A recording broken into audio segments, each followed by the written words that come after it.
Hey y'all, before we start the show, I just wanted to let you know that there should be a trigger warning for this.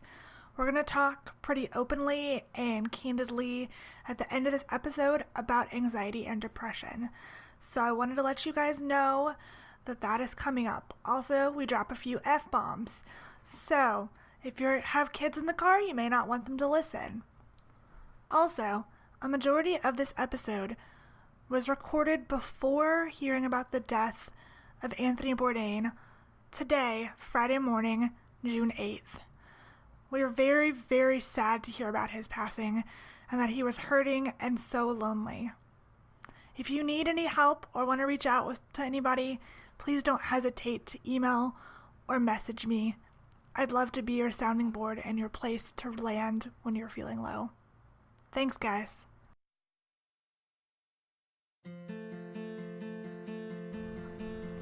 Hey there, beautiful Biz Babes. This is your host, Melody Spencer, and this is the Biz Babes with Soul podcast. I'm so thankful that you're listening to this, and I'm trying something new. Every Friday, I'm going to do a weekly wrap-up, share what's been on my heart and in my head, and everything in between, and you're also going to hear from a few guests on a specific topic. This week's topic is going to be about the loneliness of being an entrepreneur and dealing with anxiety and depression.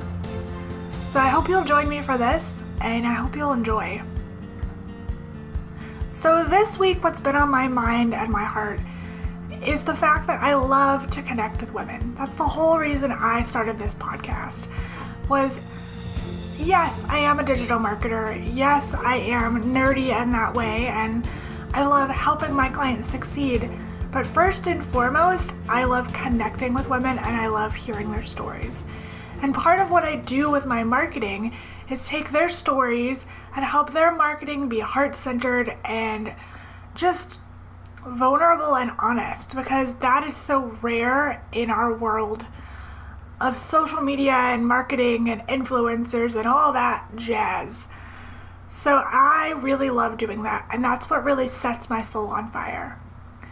So if you don't know what that is for you, I really encourage you to take some time this weekend and journal and think about what lights you up, what sets your soul on fire, and what makes you happy, because chances are that's the thing you should be doing.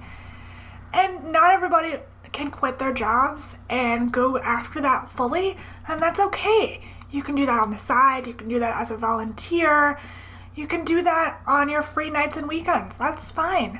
I totally did that for a while. But really get intentional about what you love doing, and I promise you the best things in life will happen because you are doing things that your soul craves and that makes you so, so happy. I promise you it's totally changed my life. The other thing that's been changing my life is my updated morning routine. So for months I have been doing mindset journaling and all that, and I tried to meditate off and on. But the past few weeks I've been really, really intentional about getting up at a set time, meditating for 15 or 20 minutes, doing a specific side of journaling. So I do intention and gratitude. I start writing pieces of content that I might want to share. I write 3 tasks out that I need to get done, so I'm not overwhelming myself with a giant to-do list. I know some of you guys are really, really to-do list people too, but don't overwhelm your brain with 300 things. Stick to the top 3 that you can really get done quickly. And then I also write out my future self, like things I want to manifest. So I know that sounds a little wooey, but where your energy is put, things will happen. So when you write it down, when you claim it, when you decide energetically that it's going to happen, it'll happen. So I write everything I want for the day or the week or the month or my lifetime out, and I talk about it in great detail, and I write about it as if it has already happened. Because it is going to happen. It is going to happen for you, and it's going to happen for me. So I would suggest really taking those ideas into play for your own life and set a new morning routine.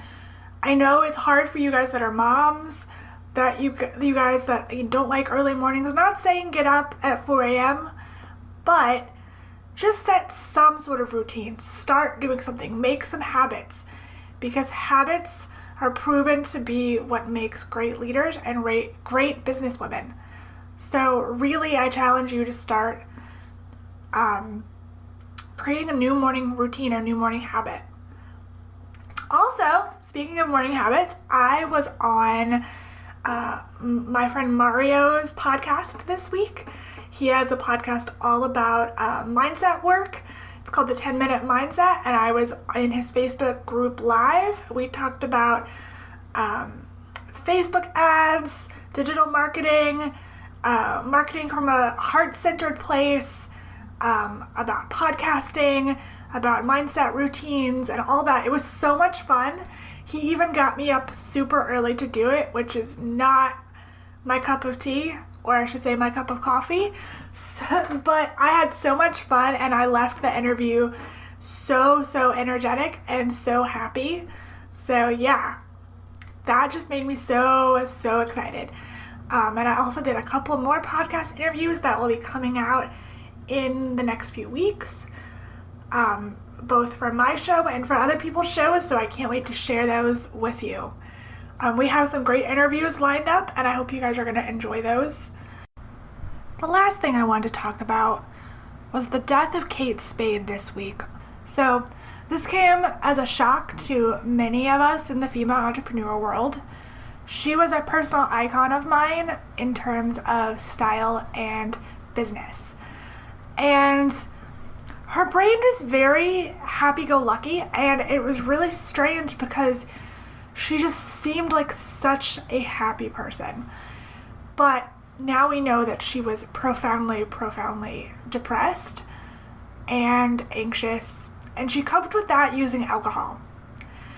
And I wanted to speak to that because I feel like there are many of us that deal with mental illness, and it's not talked about enough in the entrepreneurial world, especially the female entrepreneurial world.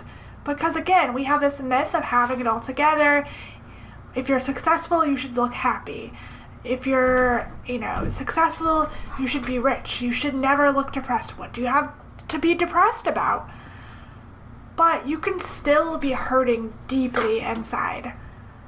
So I kind of want to break open that stigma and ask you guys to share really honestly and openly how you're dealing with that and what you've gone through. I'd love to hear some stories from you guys. If you want to send me messages, I would love to feature you on this if you're brave enough to come forward.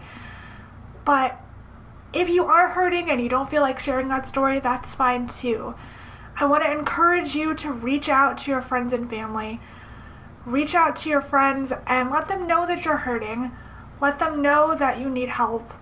Let them know that it's really lonely and dark sometimes in this world of business, and that you truly cannot do it on your own. You need those people to support you and come alongside you and be your rocks. That really has made all the difference for me, is having friends and family saying, you're amazing, you're great, you're wonderful at what you do, and it's okay if you have bad days. It's okay if you don't feel good, or if you're depressed, or if you can't get out of bed. That's okay. We're here for you. So please rely on your friends. Please rely on your family members if you can. And same with your friends. Go ask your friends how they're doing and really mean it. Ask your friend out to coffee. Give her a hug. Send her a text message. Just let the people you care about know that you are there for them, and let them know when you need help. That will make all the difference, I promise. The next few voices you're going to hear are fellow entrepreneurs and friends who have dealt with depression and anxiety. They talk about the loneliness of these diseases and how much it's affected their work and their lives. I'm excited that they're opening up and being vulnerable. I hope it inspires you to get help and to really be honest with your friends and family and not let time pass and let someone else slip through our My life life because they were is, I'm hurting. very transparent. I mean, I share a lot online. My whole philosophy behind my blog, but also, I mean, I'm 48 and like 7/8, so I'm almost 49. And it's really been my entire life is showing up as authentic and flawed. And when I do, I feel like it creates space for others around me to do the same. So I'm very honest, but this is something which has really shifted for me the past, I can tell you like exactly 7 months, that I'd always worked from home. I never found it lonely. I felt like my entire life was a vacation, and I wasn't completely blindsided. I could see it coming, but my husband and I decided to separate and divorce.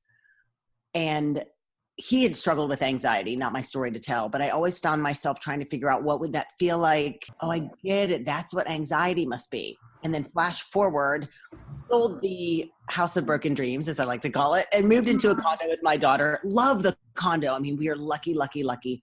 But for the first time, I started experiencing anxiety. It's that Buddha quote, I was living in the future, panicking a little bit still about retirement and what's coming. And I quickly realized that the work from home stuff that used to serve me so well was only exacerbating the anxiety. I was resourceful. You know, I created a tight group of women. I am so lucky. So the loneliness piece I didn't experience, but it was that every time I was by myself working, I mean, I'm writing another book, and it just wasn't enough anymore for me to have intermittent calls with clients, and it wasn't grounding enough. And so I found myself getting really anxious just by spending way too much time by myself during the work. My little sister says all the time, you know, no one grows up thinking, I hope I get divorced someday. This has been such a gift to me. I mean, I think the notion of struggle is universal. So I've struggled with things. So when I was a personal trainer and I had my master's in counseling, I could relate to people who were struggling, even if it wasn't my struggle. Mm-hmm. But I mean, the sadness, it's definitely situational depression. Like I know why I'm depressed, but I've been very, very lucky, and I knew it heading into this season of life. But I mean, I've been really sad, and other friends will say to me, you know, I'm so impressed you just don't sit in the corner and cry. And sometimes I could get choked up telling you this. I think that's not an option. You just got to get up and keep going. But when it's more situational, I think it's easier to push through because I know there's an end. I know at some point, I tell people I feel like I'm in the middle of the tunnel. I can't go back to the marriage because it's really dark behind me, and I know there's no going back there, but I don't see the light at the end yet. And so I just have to keep walking down the tunnel, even though I know there's light and I can't see it. And I think it's easier when it's situational, not generalized. And I love that you use the word loneliness, because I think that it's such an affliction in the 2018. And I see it more in friends, male and female, but predominantly male, who are super successful.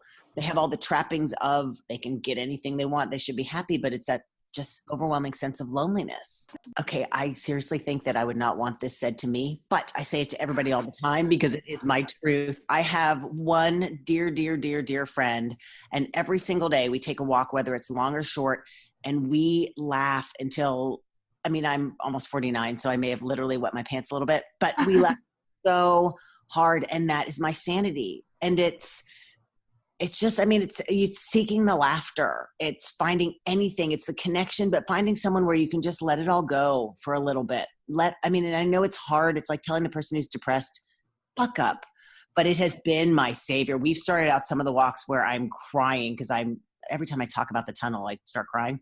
But as we go through it and we just laugh, I feel worlds better. So everybody needs a support system, whether it's going on a walk or laughing or just... It's connection. Yeah, it's all about connecting.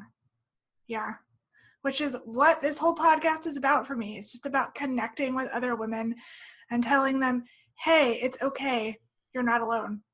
You know, it's that quote, and I wish I remember who said it, where a friendship is born the minute you think, you too, I thought I was the only one. Mm-hmm. And that is like the story of my life. Every time that happens for me, I'm like, okay, I can make this, because I don't want to be the only one. I don't want to be unique. Okay, well, I've definitely struggled with anxiety all of my life, and it's heightened, especially since starting my business. Thank gosh, you know, I have been able to invest in some coaches and some outside help to really help me to manage it, but there's no true managing it 100%, because it can creep in at any time and just completely consume you, knock you off your feet for, days or maybe weeks. So I experience it all the time. And in regards to depression, being an expat entrepreneur, it's really rough for me. So especially, I just recently had a birthday, and it's a big milestone birthday. I just turned 30, and I always had this vision that I would spend my birthday surrounded by all these people, all my friends, do something crazy. And it was just it was the complete opposite, just a very low-key, quiet day. And it honestly, the days leading up to it, I was feeling really lonely, more lonely than being an entrepreneur already feels as it is. And then on top of being an expat and then having a milestone moment. So it was just a triple hit right to me. And it got to a point where I didn't even want to go online. It really started affecting my business. I was ready to throw in the towel and just give up, go back to corporate. I hated this lonely feeling, and it really consumed me. So I deal with both. I deal with anxiety more often than hitting my lows, but I really hit my lows, especially for my birthday. So actually, you know what? I forced myself to sit down and journal and to do everything that I'm grateful for. And I would write it out. I love writing. Writing is really therapeutic for me. But also I forced myself to just talk to myself and just, list all the things that I'm grateful for, all the blessings that I've received, how far I've come. And I also keep a progress journal. So basically what that is I map out my big picture vision and goal, and I reverse engineer it, creating little milestones along the way so that I can hit little milestones and celebrate these little victories. And I mark them down in a sort of like a journal, and I always reflect back to them just to see, okay, yeah, I am doing something. I'm not completely stuck. I'm making progress. So that's what I did. I just forced myself to really focus on the positives instead of the negatives, and it helped. It definitely it helped a lot. One thing I can recommend is definitely journaling, but always reach out to someone. So one thing that I've always had issues with is I've always had thick walls built up. I've been through a lot of things in my life. We all have, and we have this habit of building up walls, keeping people out and shutting them out.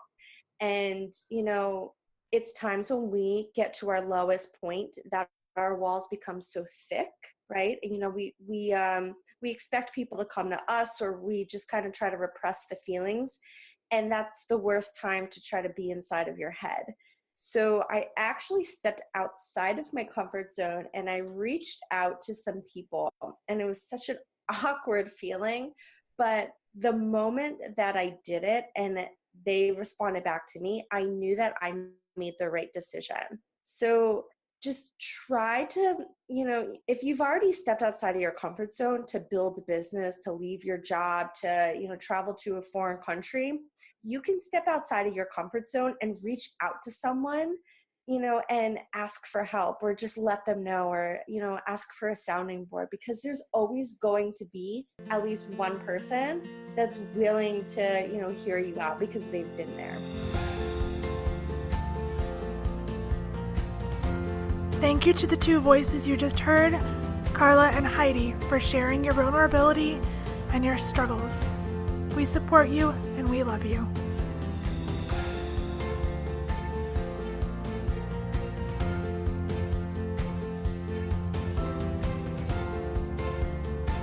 Thank you for joining me for the Biz Babes with Soul podcast. Don't forget to like, subscribe, and share with your friends.